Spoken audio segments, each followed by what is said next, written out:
இதுக்கு முன்னாடி இந்த மாதிரி சாம்பார் பவுடர் வந்து யாரெல்லாம் ட்ரை பண்ணியிருக்கிறீங்க அப்படின்னு சொல்லுங்கள்.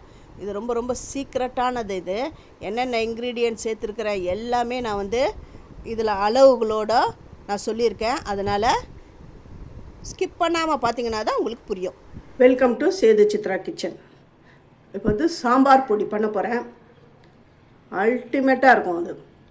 இது வரையும் நீங்கள் வந்து இந்த மாதிரி சாம்பாரை நீங்கள் சாப்பிட்டே இருக்க மாட்டீங்க. அதுவும் இல்லாமல் பிரமாதமாக இருக்கும். இந்த சாம்பார் பண்ணிங்கன்னா 4-5 வீட்டுக்கு அந்த அளவுக்கு வாசனை வரும்.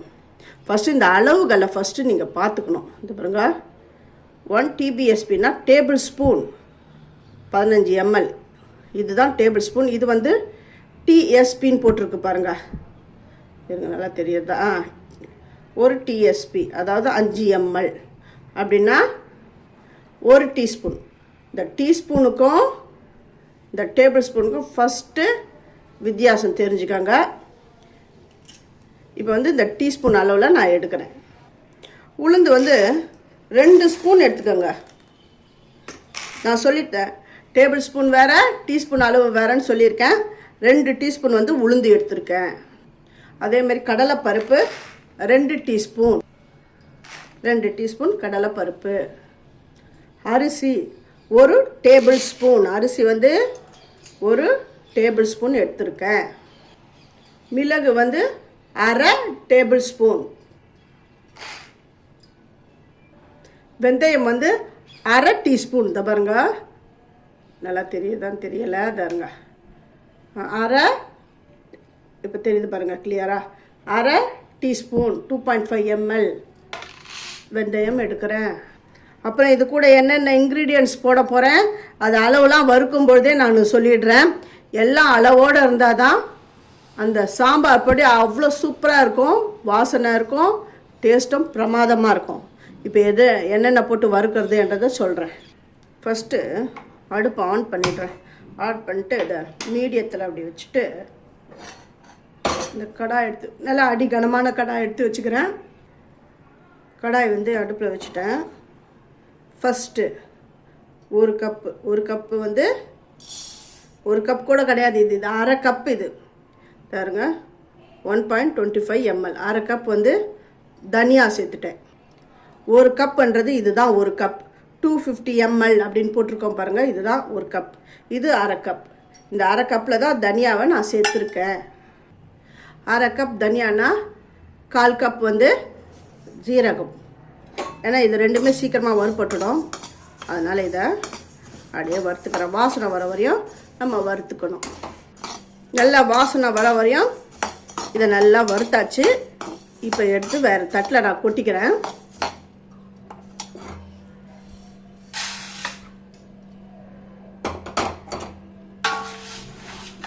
அப்படியே ஆற விட்டுடணும் இதை. இப்போ வந்து கடலைப்பருப்பு, உளுத்தம்பருப்பு இது ரெண்டுத்தையும் சேர்த்து நல்லா வறுத்துக்கணும். பொன் முருவலாக கிடையாது, அந்த ஈரப்பதம் அந்த போகிற வரையும் வறுத்தாலுமே போதும்.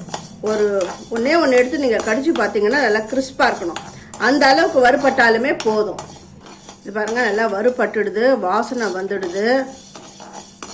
நல்லா வந்து இது வந்து செவக்க கூட கிடையாது பாருங்கள், கரெக்டு பதத்தில் வந்திருக்கு. இதையும் எடுத்துடுறேன்.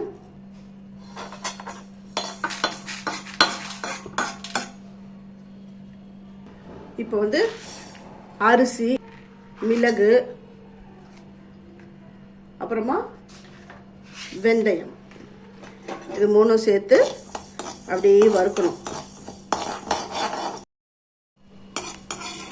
நல்லா வறுபட்டுட்டு இந்த பாருங்க அரிசி நல்லா கலர் மாறிடுது. இதையும் நான் எடுத்துடுறேன்.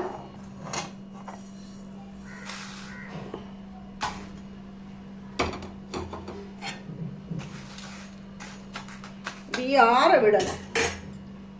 இந்த அடுத்த ஸ்டெப், இந்த ஸ்டெப் தான் முக்கியம்.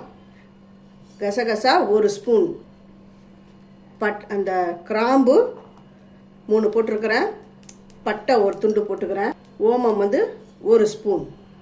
இதை லைட்டாக அப்படியே வறுத்துக்கணும். இந்த சாம்பார் வந்து 10 வீட்டுக்கு அந்த மனம் வரும். 4 வீடு மணக்கிற அளவுக்கு சாம்பார்.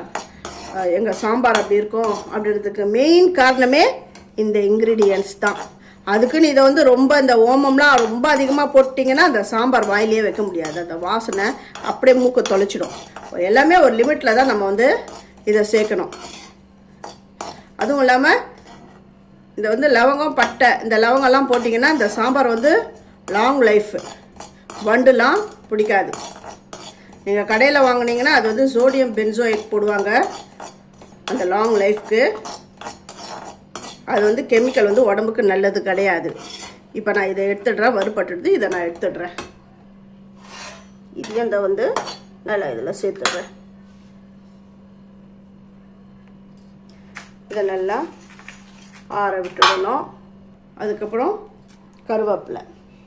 கருவேப்பிலை வந்து இந்த கையில் அப்படி நொறுங்கணும். இதில் இருக்கிற ஈரப்பதெல்லாம் போயிட்டு நொறுங்கணும். அந்த அளவுக்கு வறுத்தா போதும். வீடியோ வந்து ஸ்லோவாக தான் போவோம். ஸ்டெப் பை ஸ்டெப் சொன்னால் தானே உங்களுக்கு புரிய வரும். இது நல்லா இது வறுபடட்டும். பாருங்க, கருவேப்பிலை நல்லா வறுபட்டுதா? அவ்வளோதான். இதை நான் எடுத்து அதே மாதிரி அந்த தட்டில் நான் கொட்டிடுறேன். வறுக்க வேண்டிய பொருள்லாம் வறுத்தாச்சு. அவ்வளோதான். நான் சாம்பார் பொடினா கிடையாது. இன்னும் இருக்கே இந்த மிளகாயெல்லாம் சேர்க்கணும் இல்லையா? அதெல்லாம் எந்த அளவு சேர்க்கணும் அப்படின்றத அதை இப்போ சொல்கிறேன். இதுக்கப்புறம் காஞ்ச மிளகா வந்து ஒரு 20 நம்பர் நான் எடுத்துக்கிறேன். இதை ஏன் வறுக்கலை அப்படின்னு கேட்குறீங்கன்னா, இது வறுக்க வேண்டியதே கிடையாது. இது வெயிலில் நல்லா காய வச்சு தவங்க நல்லா காய வச்சுது. இதை வறுக்க வேண்டிய அவசியம் கிடையாது. வேணா இது சவுண்டு பாருங்கள், சவுண்டு வருதா? இதெல்லாம் வெயிலில் காய வச்சு எடுத்துன்னு வந்துட்டேன். இது ஒரு 20 நம்பர். அதுக்கப்புறம் காஷ்மீரி மிளகாய், இது ஒரு 15 நம்பர். கலர் கொடுக்கும். இது காரம் வந்து அவ்வளோவா இருக்காது. இதுவும் நல்லா காஞ்சது. இதை பாருங்க, நல்லா காஞ்சது. இது அடுத்தது சுக்கு. இந்த சுக்கை எப்படி இப்படியே போட்டு மிக்சி ஜாரில் அப்படியே போட்டு அரைச்சிங்கன்னா மிக்சி அந்த பிளேடு போயிடும். இந்த சுக்கு இருக்குது பாருங்கள், இதை இப்படி போட்டு இதை 2-3 பீஸாக இதை வந்து இதை நல்லா தட்டிக்கணும். நல்லா தட்டிட்டேன் பாருங்கள். இது நல்லா காஞ்சது, வெயிலில் காஞ்சதுனால 2 தட்டு தட்டினவுடனே இந்த மாதிரி ஆயிடுது. இப்போ இந்த மிளகாய் தனியா அந்த இதில் சேர்த்துடுறேன். அப்புறம் மஞ்சப்பொடி, பெருங்காயம் அதெல்லாம் சேர்க்கணும். இது கூடவே அந்த உப்பு கூட நான் வறுத்து வச்சுருந்தேன் இந்த கடாயில், அதையும் இதில் சேர்க்குறேன். நீங்கள் இந்த மாதிரி சாம்பார் பொடி பண்ணிங்கன்னு வச்சுக்கோங்களேன், ரொம்ப ரொம்ப ஹெல்த்து. அது மட்டும் இல்லாமல் இந்த வாயு பிரச்சனையே இருக்காது. அப்பப்போ இந்த பருப்பு நம்ம வந்து எடுத்துக்கும் பொழுது கேஸ்ட்ரிக் ப்ராப்ளம் வரும். அதெல்லாம் இருக்கவே இருக்காது. சாம்பார் ரொம்ப டேஸ்ட்டாக இருக்கும். லாங் லைஃப் இதுக்கு நல்ல ஆரோக்கியமான உணவாகவும் நமக்கு இருக்கும். இப்போ இதெல்லாம் மிக்சி ஜாரில் தான் நான் போட்டு அரைக்க போகிறேன். அது எப்படின்னு பார்க்கலாம்.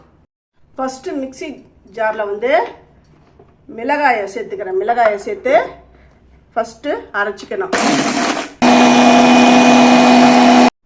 இது பாருங்க, மிளகாய் கொஞ்சம் அரைப்பட்டுடுது.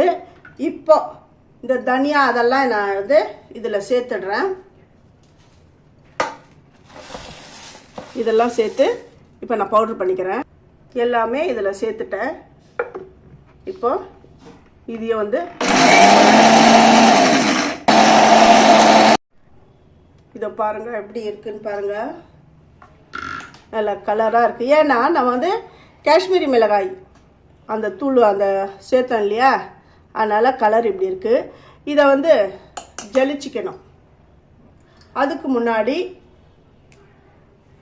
பெருங்காயம், இந்த பெருங்காயம் வந்து பால் பெருங்காயத்தை வாங்கிட்டு வந்து அதை வந்து வறுத்து பொடி பண்ணி இந்த பாக்ஸில் போட்டு வச்சுருக்கிறேன். அந்த பெருங்காயம் தான் இது. அப்புறம் மஞ்சள். இந்த மஞ்சள் வந்து விரலி மஞ்சளை வந்து நல்லா காய வச்சுட்டு மிக்சிலேயே நான் வந்து பொடிச்சிட்டேன். நான் வந்து இந்த சுக்கு எப்படி நான் நெசுக்கினேன் அந்த மாதிரி பூண்டு நெருக்கிறதுல நெருக்கி அதை வந்து மிக்சி ஜாரில் போட்டு பொடிச்சு வச்சுக்கிறது தான் இந்த மஞ்சள் பொடி. இப்போ இது எல்லாமே சேர்ந்து ஒரே ஒரு சுத்து நான் சுற்றிட்டேன். இப்போ நான் வந்து இதெல்லாம் ஒரு சுற்றி எடுத்துன்னு வந்துட்டேன். இப்போ இதை வந்து நான் வந்து ஜலிக்க போகிறேன். இதில் ட்ரான்ஸ்ஃபர் பண்ணிடுறேன். ஃபஸ்ட்டு என்னுடைய வீடியோவை பார்க்குறவங்க சப்ஸ்கிரைப் பண்ணலைன்னா சப்ஸ்கிரைப் பண்ணுங்கள், ஆல் அண்ட் ஆஃப்ல தொடுங்க. அப்போ தான் நான் போகிற ஒரு வீடியோவுடைய நோட்டிஃபிகேஷனும் உங்களுக்கு காட்டும், உங்களுக்கும் யூஸ்ஃபுல்லாக இருக்கும். இதை அப்படியே ஜெலிக்கிறேன். நல்லா ஜெலிச்சாச்சு. இதுதான் அது வந்து கோர்ஸாக அப்படி நிற்குது. நிறைய இருந்ததுன்னா மறுபடியும் மிக்ஸி ஜாரில் போட்டு நீங்கள் வந்து பொடி பண்ணிக்கோங்க. இது வந்து இந்த பொரியலுக்கு அது மேலே தூவி விட்டு பண்ணலாம். இதை நான் அப்படியே எடுத்து வச்சுக்கிறேன். இது பொரியலுக்கு யூஸ் ஆகும். சாம்பார் பொடி ரெடி ஆகிடுது. ஹோம்மேட் சாம்பார் பொடி. இதை அரைக்கும் பொழுதே அப்படி ஒரு வாசனை கம்மன்னு இருக்கும் அந்த வீட்டு உள்ள. சாம்பாரும் சொல்ல முடியாது, அந்த அளவுக்கு சூப்பராக இருக்கும். இதை நீங்கள் செஞ்சு பாருங்கள். செஞ்சு பார்த்துட்டு எனக்கு கமெண்ட் பண்ணுங்கள்.